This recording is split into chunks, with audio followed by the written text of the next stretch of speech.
अध्याय 8 बीजी व्यंजकों के गुणनखंड एवं गुणनखंडक क्या होता है। ठीक है, अध्याय 8 में पहला क्या है, इसमें बीजी व्यंजक क्या होता है। तो बीजी व्यंजक आपने पढ़ चुके हैं पहले से कि बीजी व्यंजक जो चर और अचर समूह में रहते हैं उसे क्या बोलते हैं, बीजी व्यंजक बोलते हैं। हम यहाँ पे देखेंगे कि गुणनखंड क्या होता है और गुणनखंडन क्या होता है। ठीक है, एक एग्जांपल से हम समझते हैं कि गुणनखंड क्या होता है। जैसे हम संख्या में आप पहले ही पढ़ चुके हैं इस टाइप से, जो संख्या जैसे अपन ले रहे हैं 14 ले रहे हैं, तो इसका जो गुणनखंड है वो क्या होगा। तो हमें पता है कि जब हम 14 को 1 से गुणा करते हैं इस तरीके से तो 14 मिलेगा, फिर 2 से गुणा करते हैं 2 सत्ते 14 हो जाता है, फिर 7 गुणा 2 करते हैं तो 14 मिलता है ना। तो ये जो 14 सब में समान है, तो किसके गुणा से आ रहा है, 1 और 14 का गुणा करते तब मिला, 2 और 7 का कर रहे हैं या 7 और 2 का कर रहे हैं। तो इस तरीके से जो चौथा जो हमारे पास 14 है, ठीक है, जो 14 है उसका गुणनफल क्या है, 1 2 7 और 14। 1 भी है, 2 भी है, 7 भी है और 14 भी है। ठीक है, तो ये क्या होता है, 14 का जो गुणनखंड कहलाता है। ये हमने संख्या में निकालना पड़ा था, है ना। आज हम जो पढ़ेंगे वो बीजी व्यंजकों के लिए पढ़ेंगे। ठीक है, जिसमें इस अचर के साथ में चर भी जुड़ा रहेगा, उसके साथ निकालना देखेंगे, है ना। तो जैसे मैं इसी में 14 में ही लेके चल देते हैं 14a²। ठीक है, तो ये हमारा एक बीजी व्यंजक हो गया जिसमें चर और अचर है। ठीक है, अब इसका हमें गुणनखंड जानना है कैसे होगा। तो अभी निकाले कि 14 का जो गुणनखंड है वो क्या है।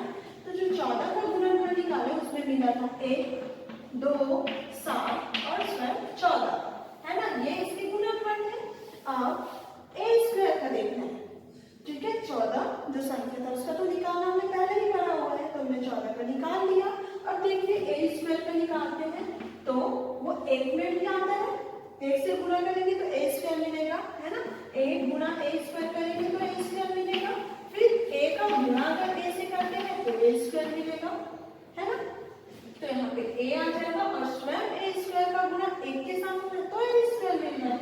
इस तरीके से तो a² का जो गुणनखंड है वो क्या मिल रहा है, 1 a और a का स्क्वायर। ठीक है, इस तरीके से हमें गुणनखंड यहाँ पे ज्ञात करना है। ठीक है, तो अभी तो हम अलग अलग निकाले, 14 का अलग निकाले, a² का अलग निकाले, अब दोनों को साथ में लिखना है। ठीक है, का हमने निकाल लिया और a² का निकाल लिया। अब हमें 14a² का एक साथ बताना है। तो उसका गुणनखंड निकालने के लिए एक तरीका होता है कि हम उस संख्या को पूरा लिख लेते हैं। तो पहला में क्या है, इस तरीके से ये हो जाएगा। ठीक है, तो हम गुणनखंड निकाल रहे हैं, है ना। तो यहाँ पे गुणा, फिर कौन सी संख्या है, 1 2 7 और 14, इसको पूरा लिख लिए। अब ये वाला तीनों को लिख लेंगे, तो यहाँ पे क्या आ जाएगा, 1 फिर a और a²। ठीक है, तो अब यहाँ पे देखिए a का गुणा करते जाएंगे तो इन दोनों का गुणा 1 मिलेगा 1 और 2 का गुणा 2 ही मिलेगा 1 और 7 का गुणा 7 ही मिलेगा 1 और 14 का गुणा 14 मिलेगा। ठीक है, यहाँ पे गुणनफल निकाल ली, इसलिए यहाँ पे गुणा का चिन्ह लगा देंगे। अब a का गुणा आप इनके साथ करते जाएंगे, तो a गुणा 1 तो a मिलेगा, 1 a मिलेगा, है ना। फिर 1 गुणा 2 तो 2 a हो जाएगा, 1 गुणा 7 7 a हो गया, 1 गुणा 14 तो 14 a हो गया। ठीक है, उसके बाद a² के साथ तो 1 का गुणा 1 a², फिर 2 के साथ करेंगे 2 a², 7 के साथ करेंगे तो 7 a का स्क्वायर और 14 के साथ करेंगे तो 14 a का स्क्वायर हो जाएगा। ठीक है, इस तरीके से 14a² का जो गुणनखंड है वो क्या क्या मिल रहा है, का गुणनखंड। तो हमें क्या क्या मिल रहा है वो लिखेंगे। ठीक है, तो ये पूरा लिखेंगे, इतना हिस्सा लिखेंगे, ये पूरा इसका गुणन है 14a²। ये सिर्फ 14 का था और ये सिर्फ a² का था, हमें 14a² का बताना। तो ये इस बॉक्स में जितना आया है सबको लिखेंगे। तो पहले 1 2 7 14, ये पहला लाइन कंप्लीट हो गया। फिर दूसरा में है 1a 2a फिर 7a 14a, है ना। उसके बाद a² वाला लाइन देखिए, तो 1 a² 2 a² 7 a² और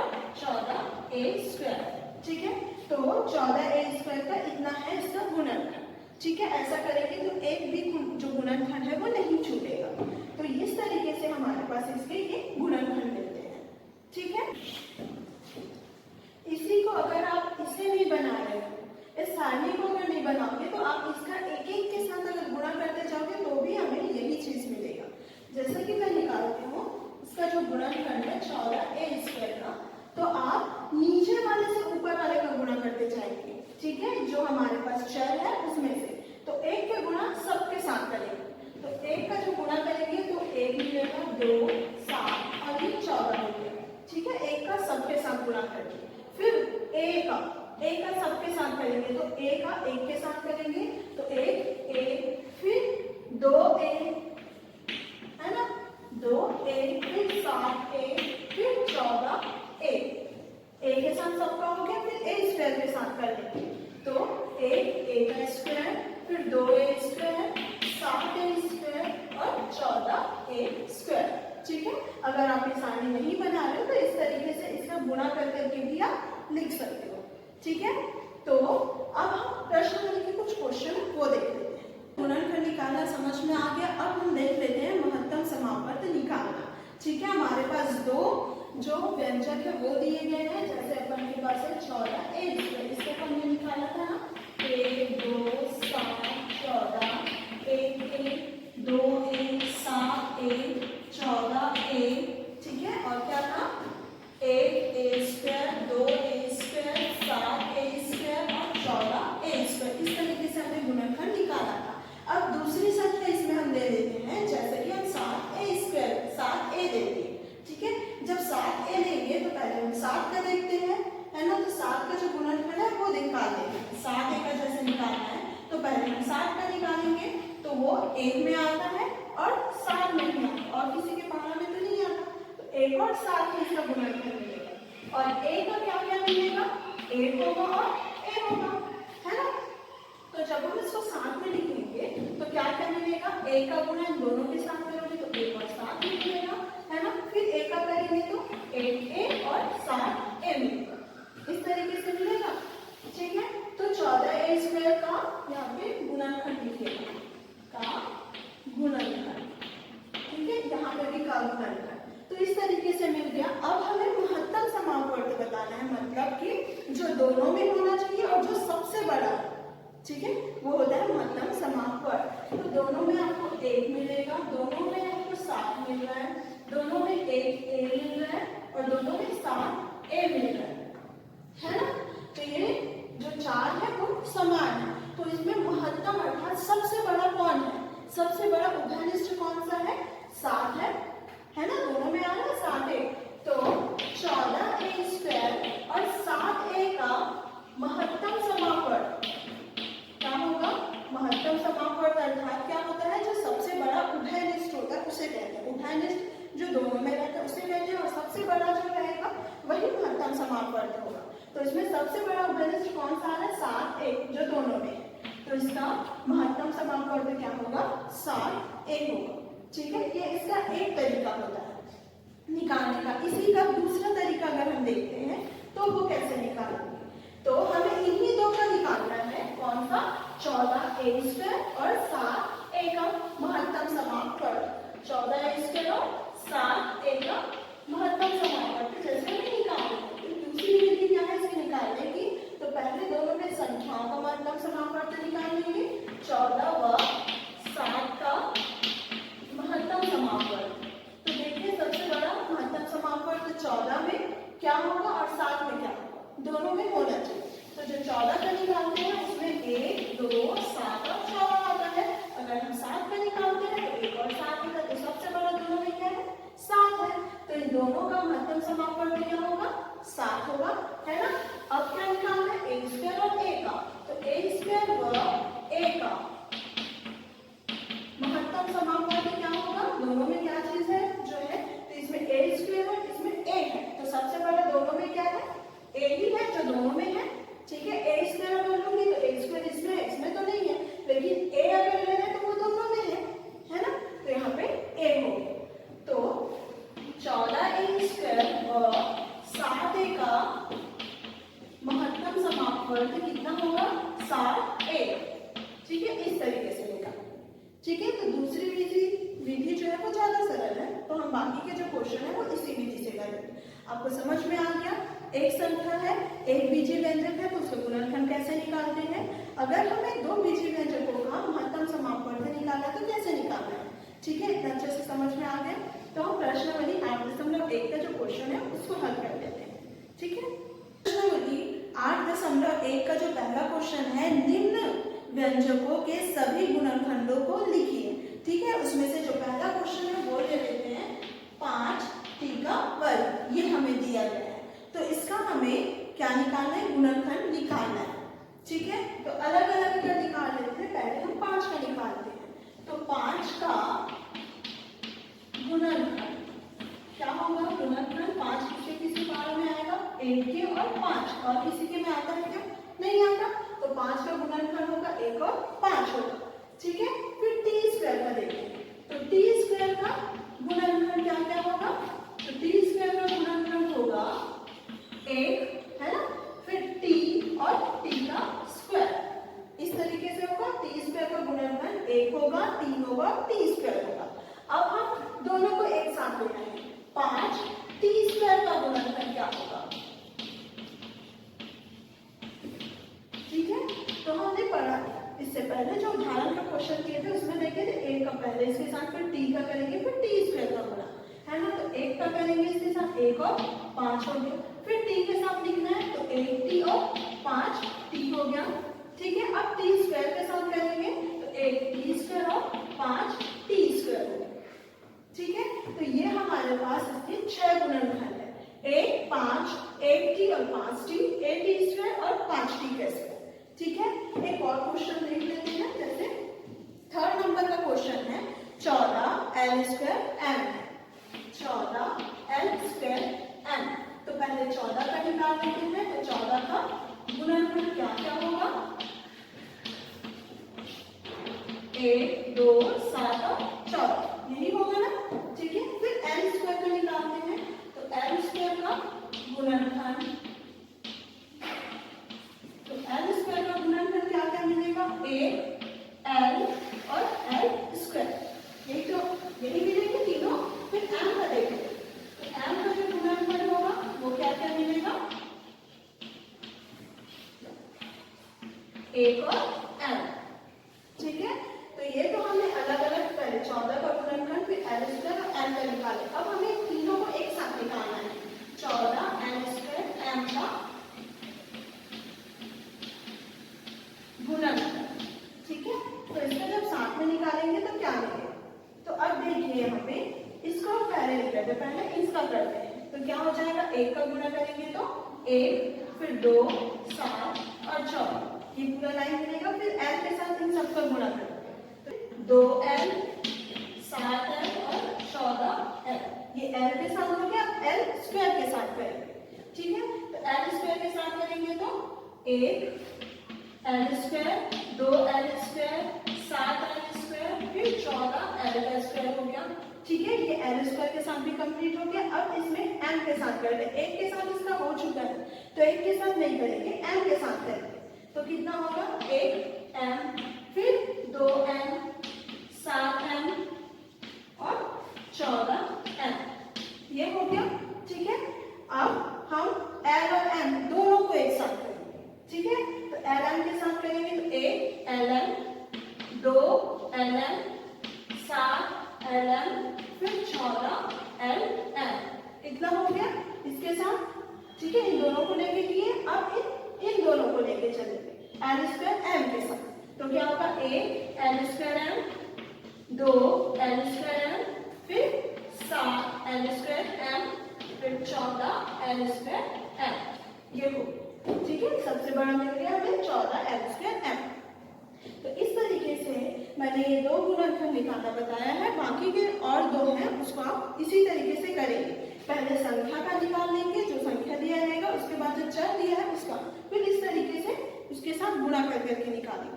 ठीक है, अब हम दूसरा जो क्वेश्चन है वो देखें। व्यंजकों के सभी संभावित गुणनखंड लिखकर मासा ज्ञात कीजिए। ठीक है, जितना संभावित उसके गुणनखंड उसको पहले लिखना है, उसके बाद उसका मासा अर्थात जो सबसे बड़ा उभयनिष्ठ है उसे लिखना है ना। तो पहला क्वेश्चन में 5s और 2s स्क्वायर का हमें मासा निकालना है। तो यहाँ पे जितना संभावित गुणनखंड उसको पहले लिख लेते हैं। तो 5s का गुणनखंड निकाल लेते हैं, ठीक है।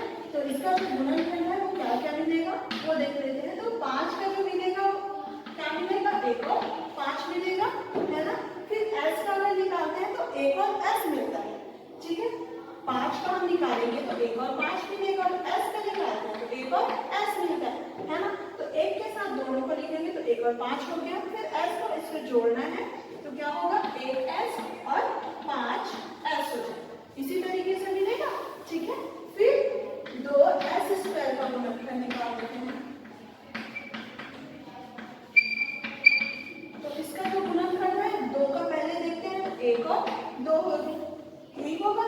और s का अगर निकालते हैं तो s स्क्वायर का 1s और s स्क्वायर होता है ना। तो 1 के साथ इन दोनों का गुणा वही मिलेगा। फिर s को इसके साथ जोड़ देंगे, है ना। 1 को तो कर लिए, अब s को जोड़ देंगे तो 1s और 2s होगा। फिर s स्क्वायर के साथ करेंगे तो 1s स्क्वायर और 2s स्क्वायर मिलेगा, ठीक है। इस तरीके से 5s का जो गुणनखंड है वो 1 5 1s और 5s हो गया। और 2s स्क्वायर का जो गुणनखंड है वो 1 2 1s 2s 1s स्क्वायर और 2s स्क्वायर मिलेगा। तो इन दोनों में देखना है कि सबसे बड़ा उभय निष्ठ कौन सा है। तो देखिए यहाँ पे 1 है, फिर 5 तो यहाँ पे तो नहीं है, 1s यहाँ पे भी 1s है, ठीक है। यहाँ पे 5s है, यहाँ पे 2s, फिर यहाँ s स्क्वायर। तो सबसे बड़ा गुणनखंड क्या मिल रहा है, ये एक s ही है जो दोनों में है, ठीक है। तो यहाँ पे हम लिख लेंगे कि 5s और 2s स्क्वायर का मासा, इसका जो मासा है वो क्या मिलेगा, एक s होगा, ठीक है। इसी तरीके से जो बाकी के क्वेश्चन है उसमें से एक और क्वेश्चन देख लेते हैं। तो यहाँ पे पहले 6a स्क्वायर का हम गुणनखंड निकाल लेते हैं। तो इसका जो गुणनखंड होगा पहले तो 6 का देख लेते हैं। तो 6 का गुणनखंड होगा 1 2 3 और 6, यही होगा। फिर a स्क्वायर का कर दें तो a स्क्वायर का क्या हो जाएगा, a स्क्वायर का करेंगे तो a और a का स्क्वायर यही चीज होगा। तो a के गुणा में तो यही चीज मिलेगा। अब a के साथ जोड़ देंगे तो 1a 2a 3a 6a इस तरीके से मिलेगा। फिर a स्क्वायर को जोड़ेंगे तो क्या हो जाएगा, 1a का square 2a square 3a square और 6a का स्क्वायर, इस तरीके से मिलेगा, ठीक है। उसके बाद 8ab का देख लेते हैं। तो 8ab का गुणनखंड क्या क्या होगा वो देख लेंगे। तो उसका गुणनखंड हमें मिलेगा, 8 तो पहले निकाल देंगे, 1 2 4 और 8 ये 4 चीज मिलेंगे।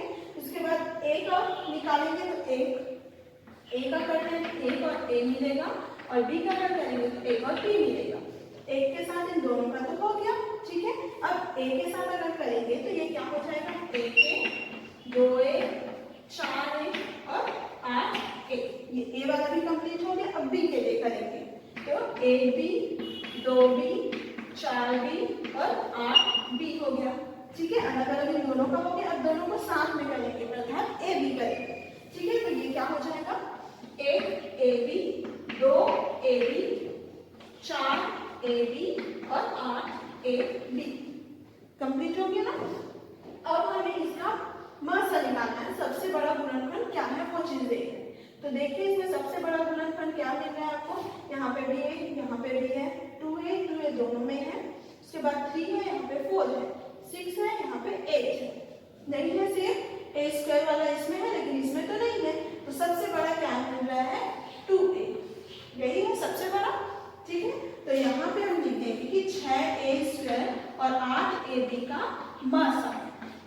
तो इसमें हमें मासा क्या मिल रहा है, 2a, ये है इसका मासा। समझ में आ गया। इस तरीके से इसमें से मैंने 2 क्वेश्चन बता दिए, 2 क्वेश्चन और है वो आप इसी तरीके से हल करें, ठीक है। व्यंजकों का मासा ज्ञात कीजिए। यहाँ पे हम अलग अलग ना निकाल के हम एक साथ निकाल लेते हैं, ठीक है। तो पहला क्वेश्चन है इसमें 6m² और 12ml3, इसके बीच में हमें मासा निकालना है, ठीक है। तो पहले जो संख्या है उसका निकाल लेते हैं। तो 6 व 12 का मासा देखते हैं। तो 6 का अगर निकालते हैं तो 6 का क्या क्या मिलेगा, 1 2 3 स्वयं 6 ही रहेगा।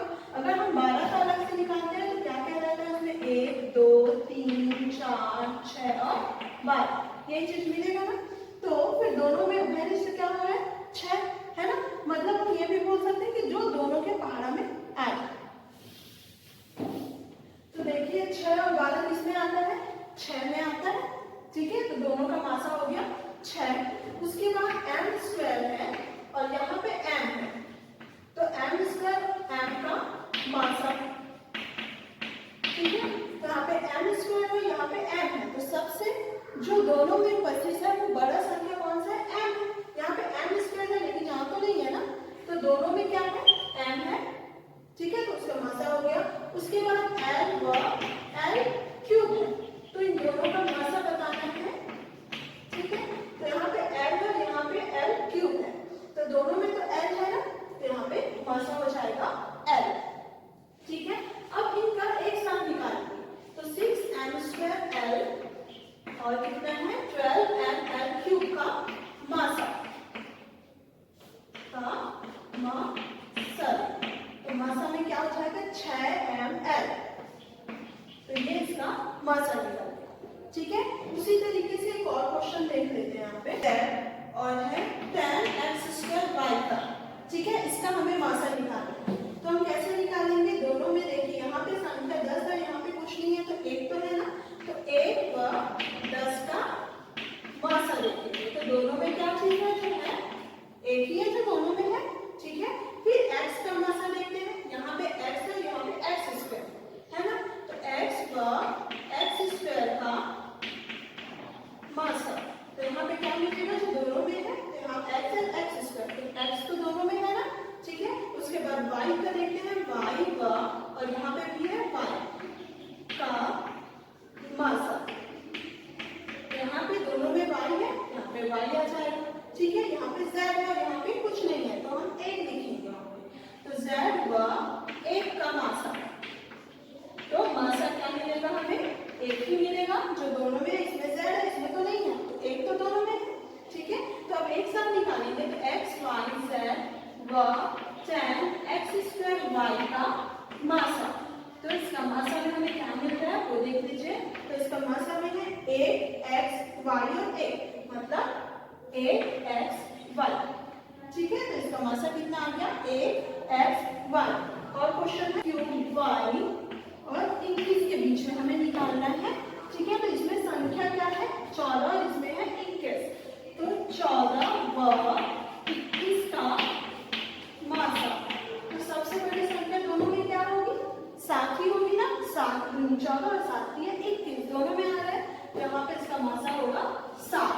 अब उसके बाद यहाँ पे x क्यूब है और यहाँ पे कुछ नहीं है, तो क्या लेंगे 1 लेंगे, वहाँ पे कुछ नहीं है तो 1, तो x क्यूब व 1 का मासा, तो क्या मिलेगा हमें 1 ही मिलेगा, है ना।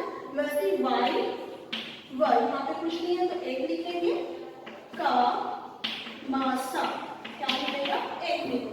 तो साथ में हम दोनों का निकालेंगे, तो x 14x क्यूब y और कितना है 21 का मासा, हमें क्या मिलेगा मासा में देखिए 7, है ना, ठीक है। इस तरीके से एक और क्वेश्चन देख लेते हैं।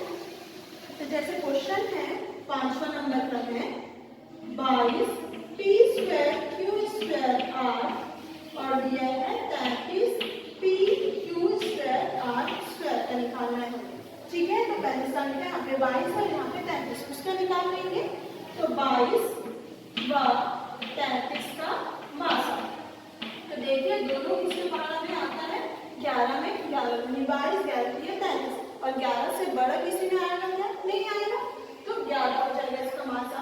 फिर देखिए p स्क्वायर व यहाँ पे क्या है सिर्फ p है, तो दोनों में क्या चीज है जो कॉमन है और सबसे बड़ा है, तो वो है क्या p, है ना। p स्क्वायर यहाँ पे p है तो p भी है, उसके बाद है q स्क्वायर और वहां पे भी क्या है q स्क्वायर का मासा, तो दोनों में क्या चीज है q स्क्वायर, तो इसका मासा हो गया q स्क्वायर। उसके बाद r और यहाँ पे है r स्क्वायर, तो r व r स्क्वायर का मासा देखना है, ठीक है। तो दोनों में क्या है यहाँ पे r स्क्वायर, तो दोनों में r है, यहाँ पे r, ठीक है। और कुछ बचा है क्या निकालना नहीं, अब एक साथ निकाल देते हैं।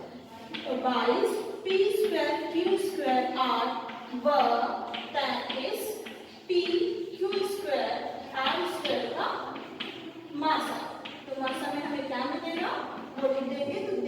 11p² 11p² ये हो गया हमारा मास। इस तरीके से आपके पास जितना क्वेश्चन और शेष है उसको बना देंगे, फिर चेक भी करवा देंगे। ठीक है।